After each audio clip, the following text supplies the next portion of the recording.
কান্দেন আর বলেন, মালিক জীবনের সব গুনার উপরে লজ্জিত আল্লাহ, এতদিন আপনার হুকুম পালন করি নাই আল্লাহ, শয়তানের ওয়াসওয়াসায় পড়ে করছি গো, আপনি মাফ করে দেন।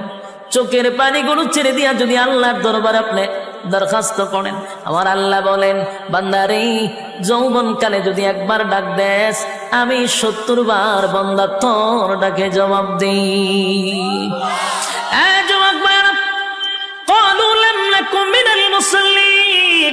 যারা দুনিয়ার জমিনে মুসল্লি ছিল না, তারাই তো জাহান্নামী, এক নম্বরে জাহান্নামে যাওয়ার কারণ। আল্লাহর নবী বলেন, উম্মতেরারে হাশরের মাঠে যদি হিসাব হয়, আউয়ালু মা ইউহাসাবু বিহিল আবদু ইয়াউমাল কিয়ামাতিস সালাহ, কিয়ামতের ময়দানে সর্বপ্রথম হিসাবটা হবে নামাজে। জাহান্নামীরা জাহান্নামে কেন গেছে এই ব্যাপারেও বক্তব্য আছে। জাহান্নামীদের বক্তব্য, তারা বলবে যে আমরা 4টা কারণে আসছি। বলুন কয়টা কারণে? এই 4টা কারণ আপনাদের সামনে আমি বলবো। এখনো যদি বইলা লাই তো আর শেষ হই, ঠিক না? এই জন্য 4টা অপশন আমি রাখছি, আপনাদেরকে 4টা কর্মসূচি দিয়ে বিদায় করে দিবেন ইনশাআল্লাহ। তবে এই জায়গা পর্যন্ত যাওয়ার আগে কিছু কন্ডিশন আছে, কন্ডিশনগুলো আমাদের একটু বুঝতে হবে। প্রথম নম্বর প্রশ্ন হইল, জাহান্নামে কেউ যেতে চায় না। একজন বেনামাজি যে 1 ওয়াক্ত নামাজ পড়ে না, বছরে 2 বার নামাজ পড়ে, ওই 2 ঈদে, এছাড়া তার মসজিদও দেখা যায় না, ঈদগাহও দেখা যায় না, কোথাও পাওয়া যায় না। এটা হলো বসিরা নামাজি। আর একটা নামাজি আছে শবে বরাত, শবে কদর, শবে মেরাজ, এই সময় দেখবেন মসজিদও জাগা লয় না, খুব ঠেল্লা টুল্লা মসজিদে ঢুকতে হয়। কারণ ওই যে সিজন না, এখন মুসল্লি ঢুকছে শবে বরাতের রাত্রিতে, শবে কদরের রাত্রিতে। আমার ভাষা বুঝুননি? বুঝলে হানা কই, এটা কি বাস্তব কইতেছি না অবাস্তব? শবে বরাত, শবে কদর, শবে মেরাজও যেই পরিমাণ মুসল্লি দেখা যায়, এই মুসল্লি কি রাতগুলা সারা দেখা যায় নেই, মসজিদে লোক নাই। এটারে কয় সিজন না মুসল্লি। আর একটা মুসল্লি আছে সপ্তাহে 1 দিন, জুমার দিন, এদিন দেখবেন আবার মসজিদে জাগা হয় না। আমাদের দেশে কয়েক ক্যাটাগরির নামাজি আছে। এরকম একজন নামাজির একদিন 2টা জিজ্ঞাসলাম যে ভাই, আপনারা তো 2 ঈদে দেখুন যায়, এ ছাড়া আপনার আর পাওয়া যায় না, ঘটনা কি? ফের আমি কইছিলাম, নাকি জাহান্নামে যাইতে চান? না, সব বনাস, জান্নাতে যাবো। ওই যে তো তাই আমি কইছি, সারা বছর দিয়ে আপনার পাওয়া যায় না, খুব ব্যস্ত থাকি, খাম কাজ থাকে, ব্যবসা বাণিজ্য করি, সবসময় কি আর সম্ভব? এই ব্যক্তিটার জিগাইছি, হ্যাঁ, কিন্তু জাহান্নাম শুনে লাভ মারছে, এ শরীরে বিজানা মারছে যে না আমি জান্নাতে যাইতাম। 1 ওয়াক্ত নামাজ নাই, তার দাবি কি জান্নাত। একটু কথা টথা কইলে আমি কথা বলার উৎসাহ পাবো। আমার কথা বুঝতেছেন? আপনারা যদি আমার সাথে হ্যাঁ না ঠিক বেঠিক এগুলা বলেন, তাহলে বলনেওয়ালার কথা বলার উৎসাহ বাড়ে। আর নাইলে কথা বলার উৎসাহ, আগ্রহ এটা কমে যায়, কথা বলতে ভালো লাগে না। আপনারা আমার একটু বালা লাগাই দিতে হতো, কথাগুলি একটু মনোযোগ দেন। এই লোকটা বেনামাজি, কিন্তু তার টার্গেট হলো জান্নাতে যাইতে চায়। একজন সুদখোররে যদি তাফা দেয়া ধরেন, বলে রে সারাটা জীবন খালি সুদ খাইতে আছো, জান্নাতে যাইতে না জাহান্নামে যাইতে, না দোয়া করেন আল্লাহ যেন জান্নাত দেয়। খায় কি? সুদ। ঘুষখোররেও যদি ধরেন যে ঘুষ খাইতে খাইতে ফেট দিয়ে একটা 3 হাত লম্বা করছস, কই যাইতে মরার পরে, দোয়া করেন জান্নাতে যাইতাম। হের দাবিও জান্নাত, ঠিক নি? যত সুর বাটপার বদমাশ আছে, বেনামাজি, সুদখোর, ঘুষখোর, সব জোয়াখোর এক জায়গাতে একত্রিত করলে এর আন্দোলন করার প্রয়োজন, যে আমরা জান্নাতে যাব, প্রয়োজন আন্দোলন করব। তখন আমি যদি প্রশ্ন করি, জান্নাত কি আমরা মামুর বাড়ি না শ্বশুর বাড়ি, যেটা চাইলি পাওয়া যায়? এটা তো আবদারের জায়গা না, চাইলি পাওয়া যায় না, শর্ত আছে। বলুন কি আছে?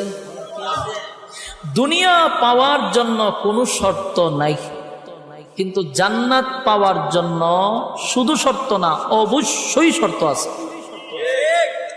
দুনিয়া পাওয়ার জন্য কি নাই? শর্ত নাই।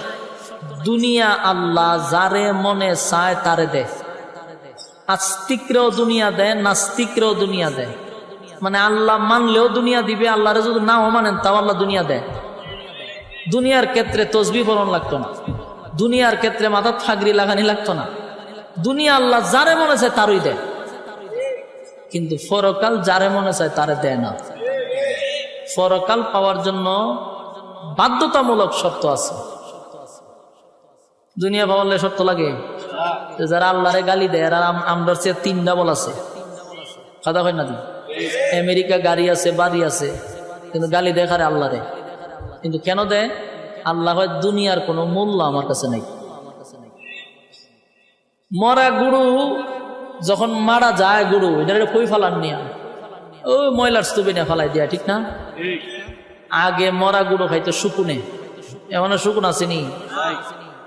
ওই যাদের বয়স 30 এরা ছোটবেলা বলতে পারবে শুকুন দেখছে। আর 15-20 বছরের ফুলা মানুষ যদি শুকুন দেখছে দিলে বুঝবেন হ্যাঁ মিথ্যা কথা বলছে। এরা দুইটা আস্তে আস্তে দুইটা চটকনা দেওয়া দরকার। মিশাও তা কইলে কেন? কারণ আমরা 30 বছর ভাইরিছে, আমরা কইতে পারি যে ছোটবেলা দেখছি শুকুনে আয়া গুরু খাইছে। এখন আয়া না কেন? মানুষ গুরুর শুকুনের চেয়ে বড় শুকুন হয়ে রয়েছে। শুকুনে মানুষের ডর, মানুষ এখন শুকুনে মানুষটা ডরা ভয় পায়। কারণ মানুষ মরা গরু শুদ্ধ খায়ালা, গরুর ভিতরে একটা বুরুলি থাকে, এটা শুদ্ধ মানুষ খায়ালা। শুকুনে চিন্তা করছে যে লাভ নাই। আগে আমরা যেটি খাইতাম এটি মানুষে খায়, তার গিয়ে কি দরকার? তো মরা গরু যখন মারা যায় মালিকের কাছে এটার আর কোনো মূল্য থাকেনি, শেষ মূল্য শেষ। তখন এটারে ফালাই দিলে এক সাইডে দা কুকুরে খাইতেছে, এক সাইডে দা শিয়ালে খাইতেছে, এক সাইডে দা শুকুনে খাইতেছে, অন্য সাইডে দা পোকামা করে খাইতেছে। মালিকের কোনো বাধা দেয়? হ্যাঁ খাইস না কয়। মালিকের এটা কোনো মূল্যই নেই। এই জন্য কে খাইলো, কোন প্রাণী খাইলো, এটা মালিকের দেখার বিষয় না। দুনিয়াটা হলো একটা মরা গরুর মতো, এটারে নাস্তিকেও খায়, আস্তিকেও খায়। আল্লাহ মানলেওয়ালারাও খায়, আল্লাহ না মানলেওয়ালারাও খায়। আল্লাহ বাধা দেয় না, তাই না? কেন? এটা মরা গরুর মতো, খাইতে থাক, খায় ইচ্ছা মতো। কিন্তু পরকাল বড় দামি। পরকাল জিতা গরুর উপরে কেউ খামড় দেয়, আপনারা শুদ্ধ খামড় মেরে ধরে রাখবে মালিকে, ঠিক নেই? জিতা গরুর উপরে একটা যুগ ধরলেও এটা টাইনা ছিঁড়ে, বড় দামি। জান্নাত পরকাল এটা আল্লাহ সবাইরে দিবে না। কাদেরকে দিবে? 1 নম্বর শর্ত, ইল্লাল্লাযীনা আমানু, যারা ঈমান আনবে আল্লাহর উপরে। বলুন 1 নম্বর শর্ত কি? ইল্লাল্লাযীনা আমানু, তোমরা ঈমান আনো আমি আল্লাহর উপর। কোন বেঈমানকে আল্লাহ জান্নাত দিবে না। বলুন জান্নাতে যাওয়ার জন্য 1 নম্বর শর্ত কি? ঈমান। 2 নম্বর শর্ত ওয়া আমিলুস সালিহাত, নেক আমল করতে হবে। 1 নম্বর ঈমান, 2 নম্বর নেক আমল। ঈমান আর আমল লইয়া যদি কবরে যান, গুনার কারণে আগুনে জ্বালাবে, পোড়াবে ভিন্ন, কিন্তু একটা সময় উঠাইয়া আবার জান্নাত আল্লাহ ঢুকাবে। কেন? ওই যে জাররা পরিমাণ ঈমান আছে, এই জন্য ঢুকাইব আবার জান্নাতে। কিন্তু ঈমান যদি না থাকে অনন্তকালের জন্য জাহান্নামের আগুনে জ্বলতেই হবে, জান্নাতের গ্রাণ আর পাওয়া যাবে না। এই জন্য 1 নম্বর শর্ত হইল ঈমান। 1 নম্বর শর্ত কি? ঈমান আনতে। এখন আপনারা যারা এখানে বই নিছেন সবাই তো বসা, আওয়াজ যাদের কানে যাইতেছে সবাই বুঝু 1 নম্বর শর্ত যদি হয় ঈমান, তে আমরা সবাই ঈমান আনছি। এখানে যারা বসছে সবাই ঈমানদার না বেঈমান? সব ঈমানের দাবি লইয়া বসছে। আমরা তো আল্লাহ কইছে 1 নম্বর শর্ত ঈমান আনো, আমরা তো সবাই ঈমান আনছি। কিন্তু প্রশ্নটা হইল ঈমান আনার পরেও আল্লাহ ঈমানদারকেই কেন ওয়াজ করে? আল্লাহ ঘুরাইয়া ঘুরাইয়া খালি ঈমানদারই বলে। জাহান্নাম থেকে বাঁচার জন্য ঈমানদার কি বলে? আল্লাহকে ভয় করার জন্য ঈমানদার কি বলে? ঈমান আনার কথা ঈমানদার কি বলে? অথচ বেঈমানকে আল্লাহ বলে না, ঈমানদাররে বলে। কিন্তু আমরা তো ঈমান আনছি, আনার পরেও কেন বলে ঈমান আনো? বোঝা গেল আমাদের ঈমানের মধ্যে বেজাল আছে। বেজাল না থাকলে আমরা কই কেন? ইয়া আইয়ুহাল্লাযীনা আমানু কু আনফুসাকুম ওয়া আহলিকুম নারা। এখানে আল্লাহ কয় হে ঈমানদারেরা, জাহান্নামের আগুন থেকে বাঁচো এবং তোমার পরিবার আহালকেও বাঁচাও। কেন কোনো বেঈমানরে কইছে না ইমানদাররে কইছে? ইমান আমরা তো ইমান আনছি, জাহান্নামতে বাঁচার কথা কয় কেন? বোঝা গেল বেজাল আছে। ইয়া আইয়ুহাল্লাযীনা আমানুত্তাকুল্লাহা হাক্কা তুকাতিহ, হে ইমানদারেরা আমি আল্লাহকে ভয় করো, ভয় করার মতো। এই কেন ইমানদারই কয় কথা এখন ঠিক? ঘটনাটা ঘটনা হইল জ্বর উঠলে পরে একটা বগলের নিচে একটা কলম রাখে, এটা কতক্ষণ রাখার পরে একটা পয়েন্ট ওঠে 102 103, এটার হয় থার্মোমিটার। এটারে কি কয়? এটা তো জ্বর মাপে।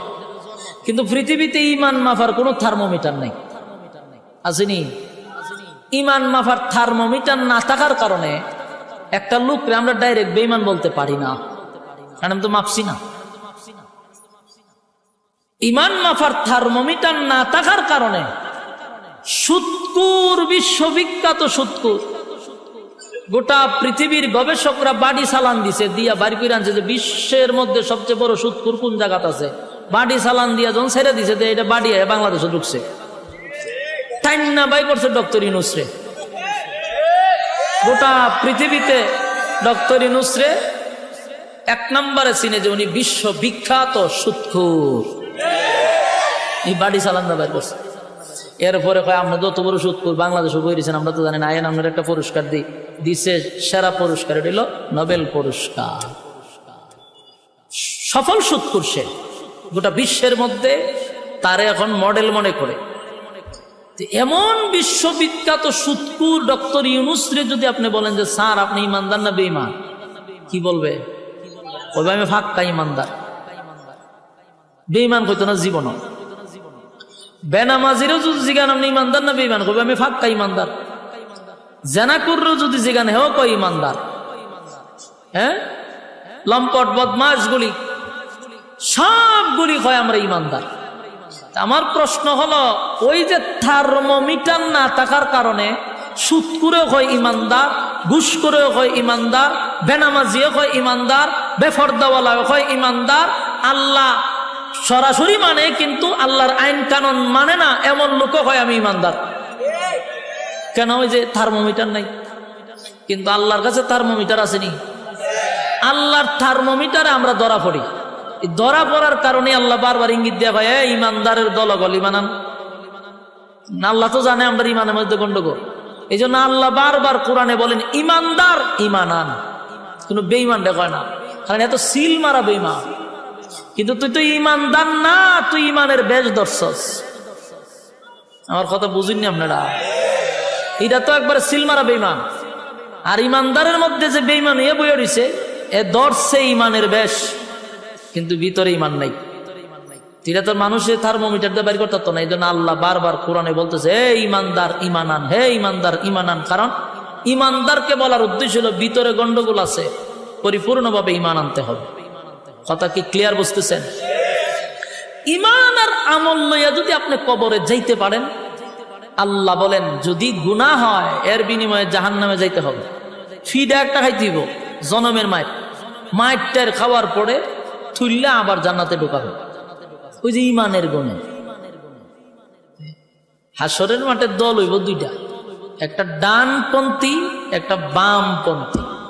দুনিয়াতে ডানপন্থী বামপন্থী আসেনি? আছে আছে। জান্নাতে হাসরের মাঠে 2 দল, একটা ডানপন্থী একটা বামপন্থী।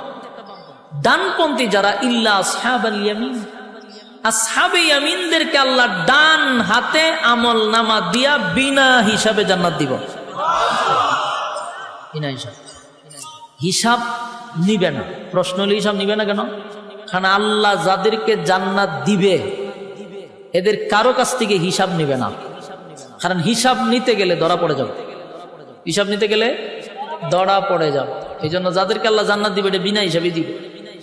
তো যারা ডান হাতে আমল নামা পাবে এদের তো খুশির কোনো অভাব নাই, আনন্দের সুরেরা লাফাইতে থাকবে।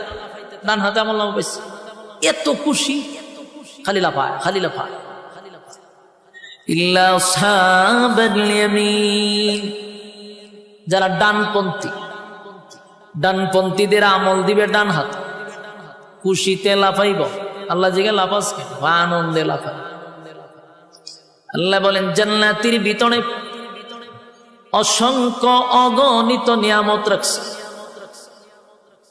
এই ডুববার আগে দিন আসস ভিতরে তখন গেছে তুই শোন, জান্নাতে ঢোকার আগেই তোদেরকে কিছু স্পেশাল নিয়ামত দিব, যেই নিয়ামত দুনিয়াতে কেউ চাইলে আল্লাহ দিবে না। আমার কথা কি বিরক্ত হইতেছে? যদি ভূমিকা না বুঝেন তো সামনের ওয়াজ কেমনে বুঝবেন? আমি আপনারা জায়গা পর্যন্ত নিতে গেলে আমার এই ভূমিকাটাকে বুঝতে হবে, এরপরে জায়গার যাইতে ডাইরেক্ট জায়গার যাবো কেমনে? ভূমিকা বুঝতে হবে, মনোযোগ দিয়ে শুনে। দুনিয়াতে এমন কিছু নিয়ামত আছে যা মানুষ চাইলে কোনো দিন আল্লাহ দিবে না, আর আমরা পাবো না। এমনকি নবী রাসূলগণ চাইলে আল্লাহ দিবে না। আমার কথা বুঝতেছেন? এমন কিছু নিয়ামত আছে যেটা জানি আমরা পাবো না, কিন্তু এখানে যারা বসা আমি সহ প্রতিদিন আমরা মনে মনে এটাই চাই, কিন্তু আমরা এটাও জানি যেটা পাবো না, কিন্তু মিছামিছি কাল্পনিক ভাবে আমরা আল্লাহর কাছে এটা চাই, কিন্তু আল্লাহ দিবে না এটা আমরা জানি। নবী রাসূলই দিছেন, আমরা দিব করতে গেলে। কিন্তু এমন একটা মানুষ নাই যেটা প্রতিদিন মনে মনে চায় না। এমন কিছু নিয়ামত আছে, বড় আশ্চর্যের ব্যাপার না? যে জানি আমরা আল্লাহ দিবে না, তা আমরা চাই কেন? এটা অটোমেটিক চাই। এর এক নাম্বার নিয়ামত হলো কেউ মরতে চায় না। কথা কন না দি? কেউ মরতে চায়, আমি চাই, জীবনও চাই না। আপনিও চান না, আমিও চাই না। কেউ মরতে চায় না, কিন্তু মরতে হবে। কথা কন? মরতে চায়, মরতে নবীরাও যুদ্ধ আল্লাহ আমার মরণ দিয়েন না বলি তো। আপনি আমি যুদ্ধ বলি গিয়ে মক্কার সামনে গিয়ে খানায় খাওয়ার যুদ্ধ, আল্লাহ আমার মরণ দিয়ে না, মরণ দিয়ে না, মরণ দিয়ে না, মরণ দিয়ে না, হারা জীবনে যুদ্ধ করি কবলিব নি। তিনি এটা জানি আমরা জিন্দিগিতে পাইতাম না, কিন্তু প্রতিটা মানুষ কালে কারোবার না মরতাম। কেউ মরতে চায়, এই নিয়ামত দুনিয়াতে কেউ পাবে না, আমরা জানি। এরপরে মনে মনে চাই, মরতে চাই না। আল্লাহ কয় জান্নাতে ঢুকার সাথে সাথে নিয়ামত ফ্রি, আর কোনোদিন মরবি না। সুবহানাল্লাহ। জান্নাতে কি নাই? মরণ নামক বস্তুটারে মেরে নেব। মরণ নামক বস্তুটারে আল্লাহ জবাই করব জান্নাতীদের সামনে, যে আজকের থেকে অনন্ত কালের জন্য তোরা বসবাস কর, আর মরণ নেই। সুবহানাল্লাহ। এক নাম্বার মরণ নাই। এক নাম্বার কি নাই? জান্নাতের ভিতরে, জাহান্নামের ভিতরে মরণ নাই। বুঝিনি বালা? জাহান্নামের ভিতরেও মরণ নাই। জান্নাতের ভিতরে যেমন নাই, জাহান্নামের ভিতরে নাই, মরণ নাই। এক নাম্বার হলো মরণ নাই। দুনিয়াতে যদি কেউ চায়, বলুন এটা আল্লাহ দিবে? কেউ পাবে? এই নবী রাসূল যদি আল্লাহর দরবারে দরখাস্ত করত, মালিক আমাদেরকে মরণ দিয়েন না, দোয়া কি কবুল হইত? কুল্লু নাফসিন যায়িকাতুল মাউত, প্রত্যেকটা প্রাণী তার মৃত্যুর স্বাদ গ্রহণ করতেই হবে। তাহলে দোয়া কবুল হবে। এক নাম্বার হলো মরণ নাই, মরণ নাই, মরণ নাই। দুনিয়াতে আমরা চাইবো কিন্তু পাবো না। দুনিয়া হলো আফসোসের জায়গা। দুনিয়া কিসের জায়গা? দুনিয়া আফসোসের জায়গা। দুনিয়া আফসোসের জায়গা। দুনিয়ায় মানুষ শুধু আফসোস করবে, জান্নাত আফসোসের জায়গা নয়।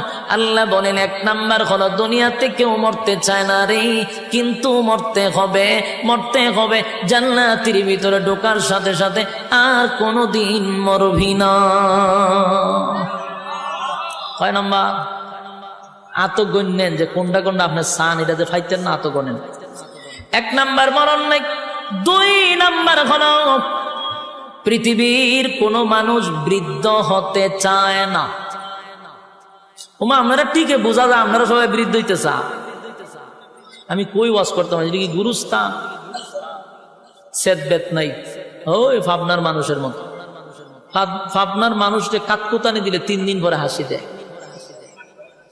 আমি আজকে আইছি, আজকে হতে আইছি জানেন, নাটুর থেকে আইছি কেন প্রোগ্রাম করতাম। গতকালকে নাটুরে প্রোগ্রাম ছিল, ডাইরেক্ট নাটুর থেকে এখানে আইছি। এখানকার মানুষই তো বড় মারাত্মক, কাকপুতানি দিলে হাসি দেয় না। আপনারা তো নারায়ণগঞ্জ মানে কি বাংলাদেশের মধ্যে একটা উন্নত মানের একটা জেলা হইল নারায়ণগঞ্জ, এবং আপনারা সচেতন। আপনারা যদি আওয়াজ না দেন তে ভাবনায় যদি গিয়া ওয়াজ করি লাভ হইব? ঠিকানার এখানে সমানে লইব কেমনি?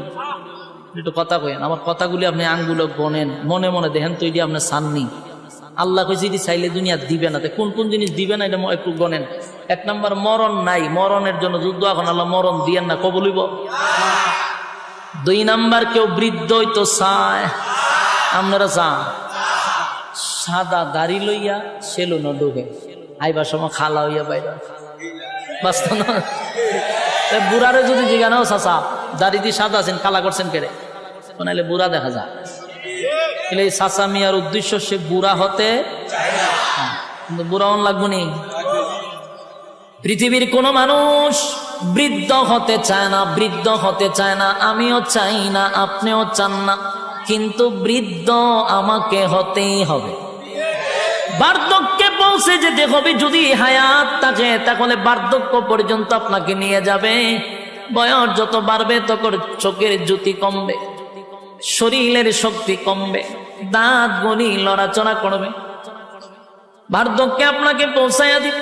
কেউ যদি দোয়া করে, মালিক আমাকে আপনি বৃদ্ধ বানায়েন না, বৃদ্ধ বানায়েন না, দোয়া কি কোনদিন কবুল হবে?